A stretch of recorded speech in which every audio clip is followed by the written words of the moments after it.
temos desenvolvido uma aplicação web para uma agência de viagens. Para fazer isso, criamos objetos transação, aplicamos Pattern Fiori, que cria objetos como Web Panels, procedimentos, etc. E assim, continuaremos trabalhando, desenvolvendo objetos, até completar o desenvolvimento web. No nosso caso, prototipamos em um servidor local que acessava uma base de dados HANA através do SAP Cloud Platform. Mas quando colocamos nossa aplicação em produção, os programas que o GeneXus constrói em Java estarão localizados em um servidor acessível a partir da internet. Portanto, o usuário final, utilizando seu navegador e conhecendo a URL de qualquer uma das páginas da aplicação, executará o objeto correspondente, que GeneXus terá construído em Java, que, se necessário, fará solicitações à base de dados, retornando ao navegador as informações para montar a página com os dados recuperados, apresentando-os ao usuário em sua tela. Agora, como podemos obter uma aplicação semelhante à web, mas nativa para dispositivos Android e/ou iOS? Faremos isso desenvolvendo alguns objetos GeneXus específicos para Smart Devices, que serão compilados a partir de um objeto principal. GeneXus irá compilar esse main tanto em Java para Android, se o aplicativo for construído nessa plataforma, como em Swift para iOS, se necessita esta outra. Mas além disso, para que estas aplicações nativas acessem os dados do banco de dados centralizado, uma parte da aplicação web, Java, é exposta como serviços REST. Portanto, quando a aplicação para Android ou iOS precisar de dados da base de dados, deverá consumir os serviços REST correspondentes. De tudo isso, o desenvolvedor não precisa se preocupar, pois está oculto dentro da lógica dos objetos GeneXus para Smart Devices. Vamos ver isso com um exemplo. Revendo o que fizemos, na aplicação web temos o objeto Home da aplicação, que é a Launchpad, um tipo de menu. A partir desse objeto, invocamos diferentes listas, o Fiori List Report de países e de atrações. Além disso, adicionamos explicitamente a chamada a uma transação Customer. Aqui, vamos deixá-la de lado. Queremos algo semelhante, mas para Smart Devices. Para isso, a primeira coisa que faremos é aplicar o padrão análogo ao Fiori List Report às transações que nos interessam. Vamos para a seção de Patterns da transação Country, padrão Work with for Smart Devices. Podemos ver grandes diferenças com o mesmo padrão para o web. O Fiori List Report apresentava uma árvore com nós para declarar o que o GeneXus deveria implementar posteriormente através destes objetos.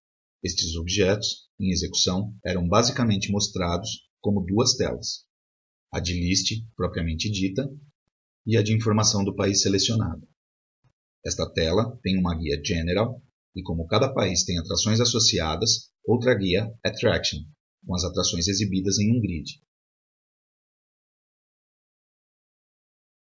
Se nós encolhermos a árvore corretamente, podemos ver facilmente onde se configura cada uma dessas telas.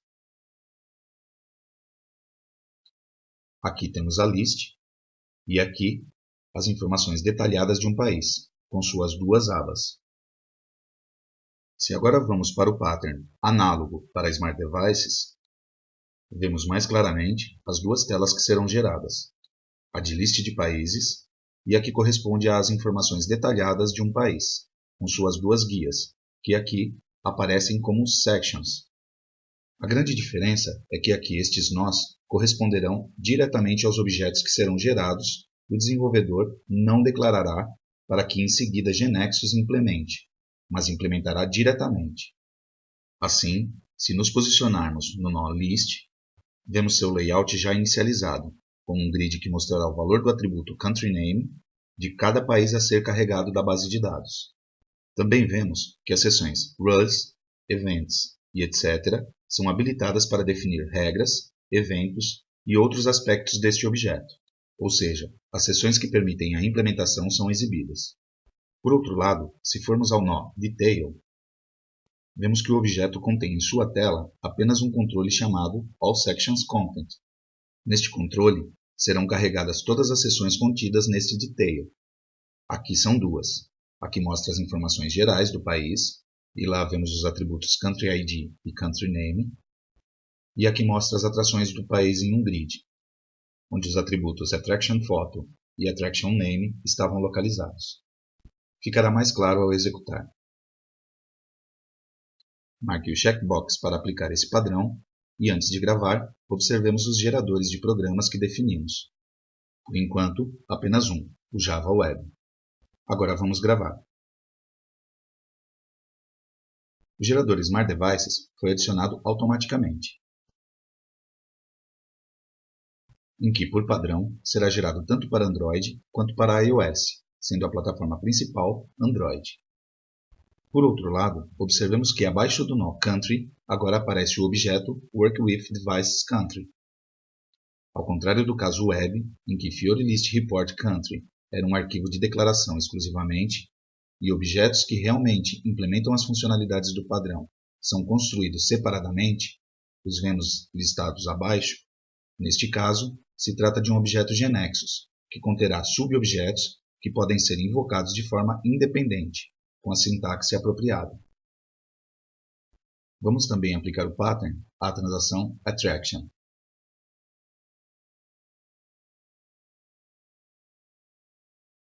E a Category. Como podemos testar isso rapidamente? Uma opção é ter um dispositivo conectado ao computador em que estamos usando o GNexus. Outra é usar os emuladores fornecidos pelas plataformas. Por simplicidade, vamos ver essa opção. Para ver todas as opções de prototipação, recomendamos que você acesse o curso GNexus for Smart Devices. Sempre será melhor testar com um dispositivo real, já que os emuladores não possuem todas as funcionalidades. Nos estaria faltando ter um menu, como em Web tínhamos a Launchpad, para invocar aos lists que nos interessam. Este menu não é criado automaticamente pelo GNexus. Nós devemos criá-lo. File, New Object. Filtramos pelos objetos para Smart Devices e escolhemos o Dashboard, que é um objeto para implementar menus. O chamamos de Travel Agents. Este será o objeto main da aplicação para Smart Devices. Será o objeto que GNexus irá compilar para Android e ou para iOS, e que o usuário final, uma vez concluído o desenvolvimento, terá instalado em seu dispositivo. Vamos ingressar os itens que queremos que componham o menu. O primeiro corresponderá à ação de invocar a list de countries. Esta janela é aberta para selecionar o objeto que queremos chamar quando o usuário escolhe este item do menu. Filtramos por tipo de objeto Work with for Smart Devices e selecionamos o Work with Devices Country. Vemos que aparece a ação, que por padrão recebe o mesmo nome do objeto invocado. Esta ação, clicamos duas vezes, terá associado um evento que programa a invocação. Lá, vemos que estamos invocando a list do objeto Work with Devices Country e não o Detail. Vamos para as propriedades da ação e alteramos a descrição do item, que será a que veremos no menu de execução. Também escolheremos uma imagem para esta opção, levando em conta que as aplicações para Smart Devices tendem a ser muito mais iconográficas do que as aplicações web, devido ao espaço limitado das telas. Devemos importar a imagem na base de conhecimento. Faremos isso a partir de um arquivo externo. Aqui o escolhemos.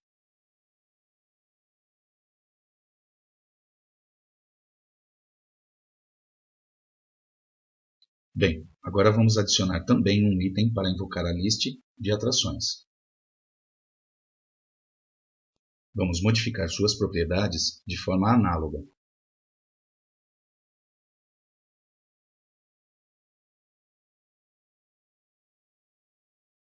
Gravamos. Podemos ver que o objeto é definido como main. Antes de executá-lo, vamos alterar a propriedade para Android Base Style por esta, para que o fundo da tela fique branco com a Action Bar escura. Para executá-lo, bastará clicar com o botão direito na sua aba e Run. Se você tiver um emulador como o Genymotion aberto, o arquivo compilado será instalado automaticamente e será executado. Caso contrário, o emulador padrão do SDK do Android será aberto e ocorrerá o mesmo. Para não instalar um novo software, sugerimos esta opção.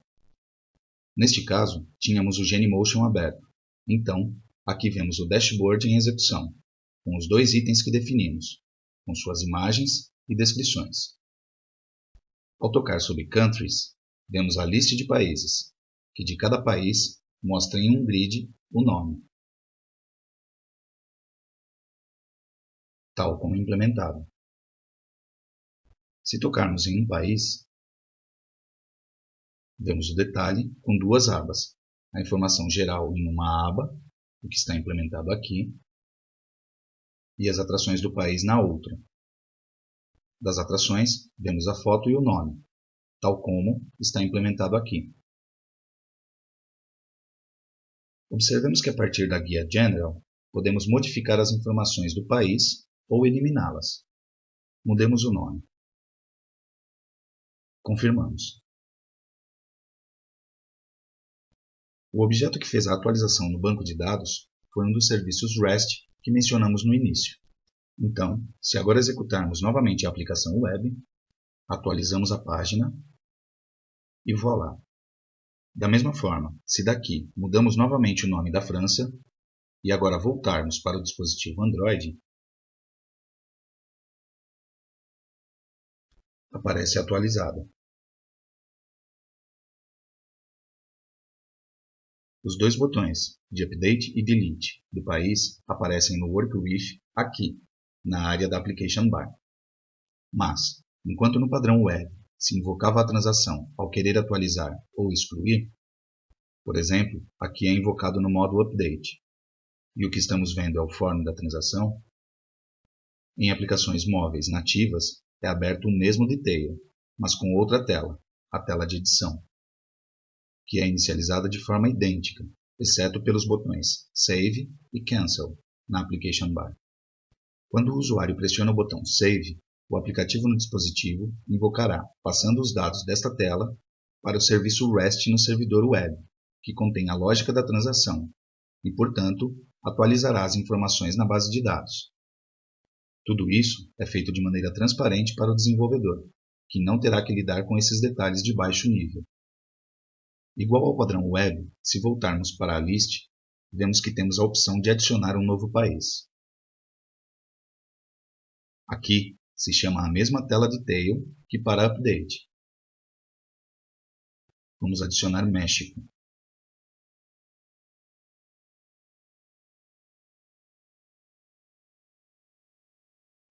Isso é o que o pattern gera por padrão, mas isso pode ser personalizado. Se formos à lista de Attractions, vemos que está mostrando no grid a imagem da atração e o seu nome. Podemos também querer adicionar a categoria da atração. Para fazer isso, vamos para a Toolbox e arrastamos o controle Attribute Variable e escolhemos o atributo Category Name. Modificamos o rótulo. Poderíamos eliminá-lo com Label Position None.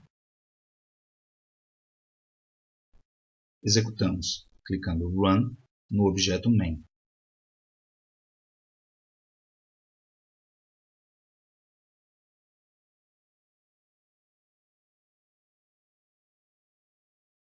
Observe que, por padrão, nos oferece a possibilidade de fazer pesquisas por nome da atração. Isso está configurado nas propriedades do grid. Aqui. Poderíamos adicionar Country Name, por exemplo, para que as pesquisas também possam ser feitas por nome de país.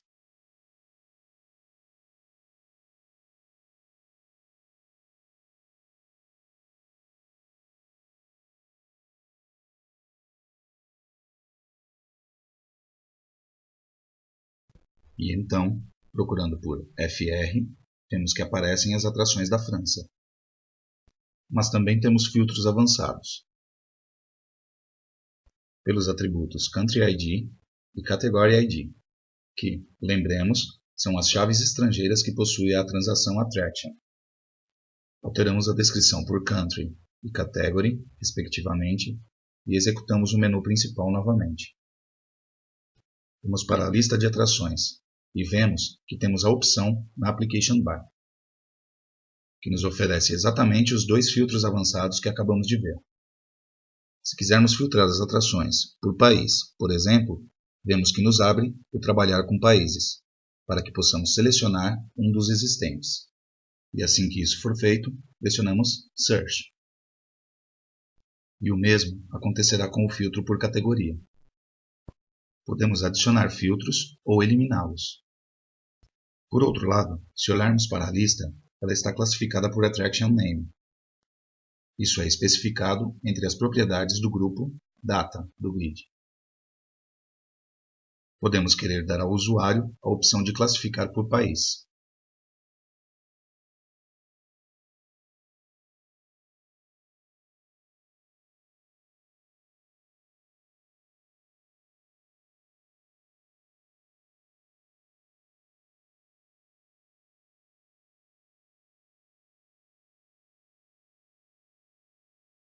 E escolhendo a mesma opção para filtrar, pedimos para ordenar por Country.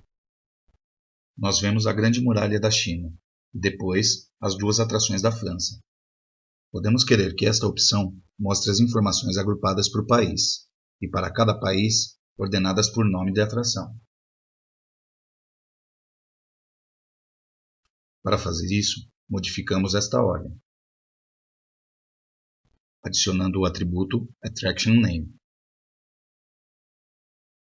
e especificando que as informações serão cortadas por Country Name.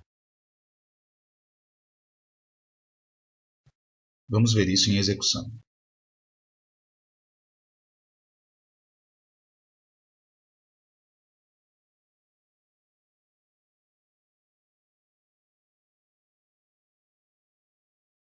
Com isso, vimos uma pequena amostra do que podemos fazer.